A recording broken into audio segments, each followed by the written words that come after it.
Lo de que aparezco y desaparezco es cierto, pero nadie me dice que me callé.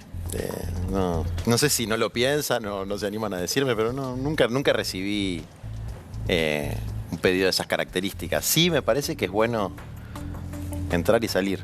Pero nunca te dijeron, por ejemplo, que yo cuando dijiste la reforma agraria, que yo callate, no hable más del tema. No, de hecho, Alberto me respaldó mucho porque fue fea esa semana, fue muy intensa. Hubo una operación del Troll Center de Marcos Peña ahí con un eslogan, van por lo tuyo, que le hicieron milimétricamente.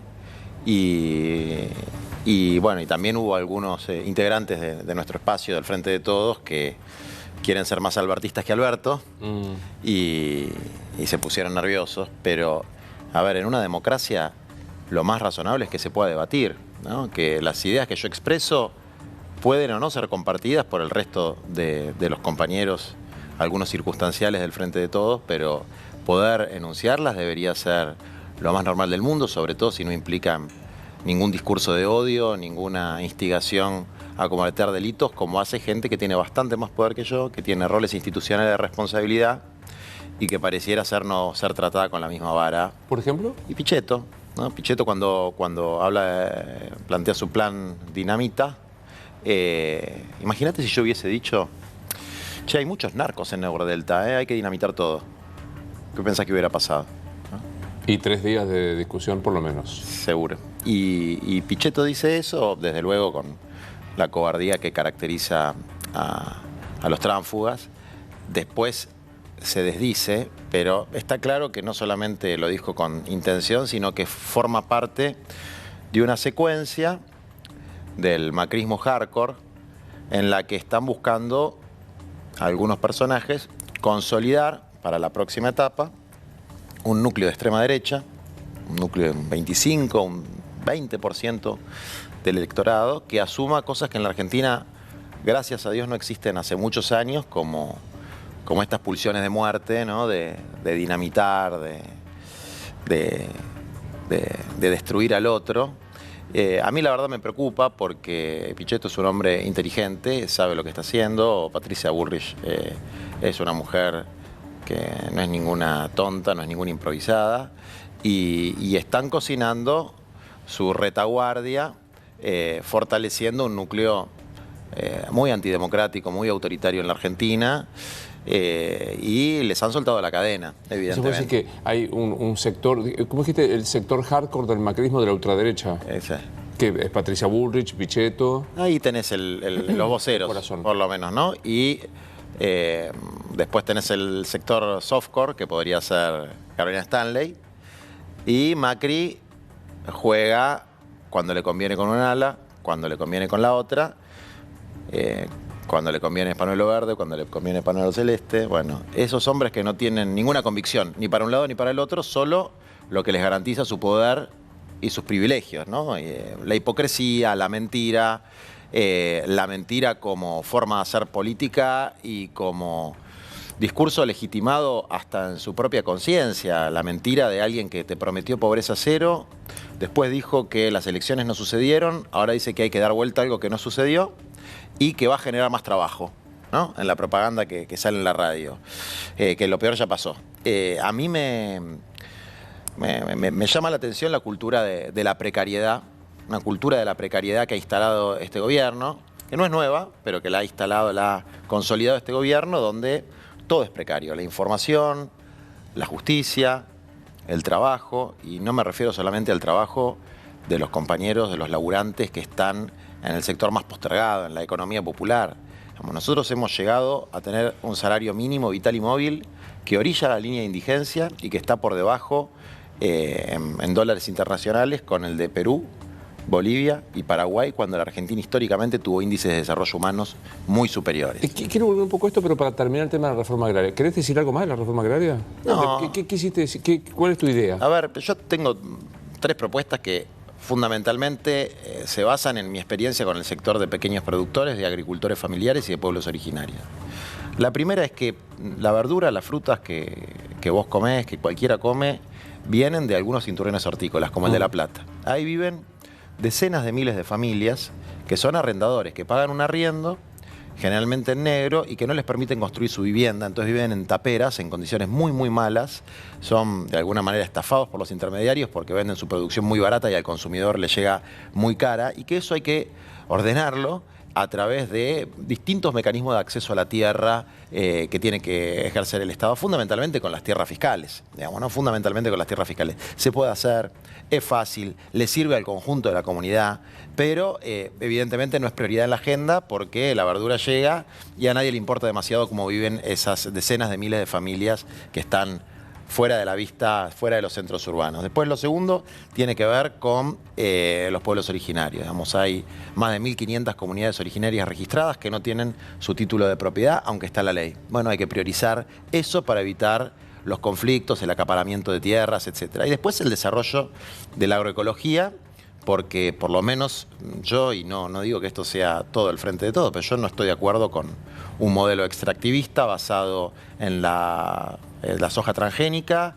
en la megaminería y el fracking. Digamos, yo creo que hay que hacer algo mejor con la tierra que tenemos para compartir. Pero digo, la idea se planteó es, Grabois propone la expropiación de las tierras, redistribuirlas de manera cooperativa. ¿Esto es qué? Es una pavada. Yo también hago una crítica a algunos niveles de concentración, como por ejemplo en la Patagonia, Benetton tiene 1 millón de hectáreas, Lázaro Báez tiene 600.000, ojo. En Misiones, Arauco tiene la mitad de la provincia y destruye el ecosistema plantando pinos y se lleva todo el capital para otro país, digamos. Entonces, Lewis, Tompkins, la Fundación Tompkins, es decir, hemos perdido algunos niveles de soberanía sobre un pedazo grande de nuestra patria y yo creo que eso hay que discutirlo, No tengo la receta de cómo se resuelve, pero poder cuidar y preservar nuestros bienes comunes de una ofensiva del capital sobre la naturaleza y poder garantizar que los pequeños agricultores y campesinos tengan un lugar, tengan un pedacito de tierra para cultivarla en condiciones dignas y para vivir bien, me parece que es absolutamente razonable y se tiene que discutir. Aquel sábado que nos enteramos que el candidato era Alberto Aoy, ¿qué pensás de Alberto? ¿Cómo es tu recorrido? ¿Hablas con él, no? Hablo. Hablo. No, pienso que es un buen tipo, con buenas intenciones, y que es un articulador de un frente heterogéneo, ¿no? Una coalición política heterogénea, y que se está preparando para articular conflictos de intereses que ya existen, pero que se van a ir desatando. Es decir, acá hay una contradicción, que no digo que sea irresoluble, pero hay una contradicción entre los intereses, por ejemplo, del Fondo Monetario Internacional y del conjunto del pueblo. Fíjate lo que está pasando en Ecuador con el ajustazo que está planteando hoy mismo, Lenín Moreno. Digamos. No puede haber paz social cuando se pretende que una deuda que se generó de manera ilegal, arbitraria, que se fugó absolutamente íntegra y no se hizo un solo puente, una escuela ni nada, la pague la mayoría del pueblo, los jubilados, los niños, los laburantes, que paguen los platos rotos de una fiesta en la que no participaron. Entonces, bueno, primero yo creo que va a haber que auditar dólar por dólar en qué se gastó esa plata, pero en cualquier caso, Alberto va a tener que articular distintas visiones y distintos intereses. Yo digo, yo me acuerdo cuando lo nombraron, había tristeza. ¿Vos te desilusionó que fuera Lino ella? Sí, porque de alguna manera yo creo que para conseguir la unidad de nuestro país hay que pasar por una primera etapa de ciertas confrontaciones. Por ejemplo, con el tema de la deuda. Para mí a mí no me dan las cuentas. Yo hago sumas y restas y no veo cómo vamos a hacer en la Argentina para que un laburante del sector de trabajadores formales registrados, la mediana en la Argentina son 35.000 pesos. La línea de pobreza está en 33. Sí, claro, no hay modo. No hay modo. No cierra de ninguna manera. ¿Cómo lo vamos a arreglar esto pagando 100.000 millones de dólares de deuda contraída sin ningún otro sentido que alimentar la burbuja financiera macrista? Yo digo, inventemos el neologismo. ¿Te desdesilusionaste con Alberto? No, tengo un poco más de confianza. Un poco. Sí, en la cancha se ven los pingos. Tengo un poco más de confianza, lo veo más firme a él en algunas cuestiones, como por ejemplo la negociación de la deuda. Creo que él tiene, con muy buena intención, una visión en la que, por ejemplo, grandes cerealeras pueden ceder voluntariamente parte de su ganancia para contribuir al bien común. Yo no lo creo. Yo creo que la filantropía de los sectores del capital concentrado es una quimera, es una entelequia, es algo que no va a suceder, pero lo veo muy enfocado, por ejemplo, en la lucha contra la emergencia alimentaria del hambre. Lo priorizó el tema, lo puso como la primera política pública, eso es un signo auspicioso. Lo veo con esta capacidad de articular sectores muy diversos. Por ejemplo, articular con nosotros no es fácil, digamos, ¿no? Articular con alguien que te dice, y tengo un poco de confianza, y que te dice, mirá, si no se cumplen las demandas de los sectores más humildes, desde luego nosotros vamos a ir habitando el espacio público para ejercer el derecho a la protesta y la democracia participativa de los de abajo. Es decir, si no se responde a lo que vos planteás, estás en la calle. No, yo lo matizaría de la afirmación, digamos, ¿no? Si no se recompone la situación social, por lo menos del 30% más pobre que ya está en la lona, no nos queda otra opción que salir a protestar y a dar esa pelea, porque, insisto, los platos rotos de la fiesta macrista no lo paguen los laburantes, no lo paguen los sectores medios y, desde luego, que no lo paguen los 5 millones de niños pobres que hoy no pueden tomar leche, que no pueden comer un pedazo de carne y que, con suerte, están nutridos lo suficiente para levantarse el otro día. Entonces, nosotros estamos al borde de una catástrofe humanitaria. Estamos rozando los 40% de pobreza, digamos, ¿no? 35 en el primer semestre, antes de la devaluación. 38 dicen por lo menos. Por lo menos 38, y vamos a terminar en 40. Fácil, vamos a terminar con una deuda equivalente al 100% del PBI. Explícame cómo resolver las dos cosas, digamos, ¿no? ¿Y en ese modo, con Cristina seguís hablando?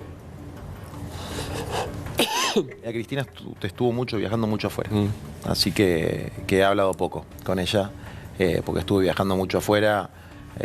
Se está ocupando de la situación de su familia, de su hija en particular, así que últimamente no tuve la posibilidad de hablar con ella, pero está claro que ella tomó una decisión, y esa decisión implica un empoderamiento de Alberto, que lo está ayudando a que no se escape un solo voto de los que tenía ella, y que tuvo un gesto de mucha grandeza y mucha humildad, de esos de los que se habla mucho y se hacen poco, ¿no? De aprender a dar un paso al costado. Y yo tengo la absoluta certeza que no lo hizo por un cálculo electoral, porque Cristina ganaba las elecciones igual. ¿Sentís que, digamos, esta es mi impresión, ¿no? Que vos desde los sectores sociales más postergados va a ser como un faro de control a Alberto? ¿Sentís que Cristina puede ser un faro de control del núcleo central de lo que es el kirchnerismo sobre Alberto? No lo creo. No lo creo. Porque es distinto, porque, digamos, Alberto es el candidato de Cristina, si se quiere, y Cristina es la vicepresidenta de Alberto. Es decir, ahí hay un bloque muy sólido. Hay un bloque muy sólido donde la tónica la pone la moderación de Alberto y no la pasión de Cristina. Es decir, un cambio entre esa energía apasionada de Cristina, que genera amores y odios, a una energía más conciliadora, más moderada de Alberto. Y evidentemente Cristina y gran parte de la dirigencia política opositora evaluaron que este era un momento para eso.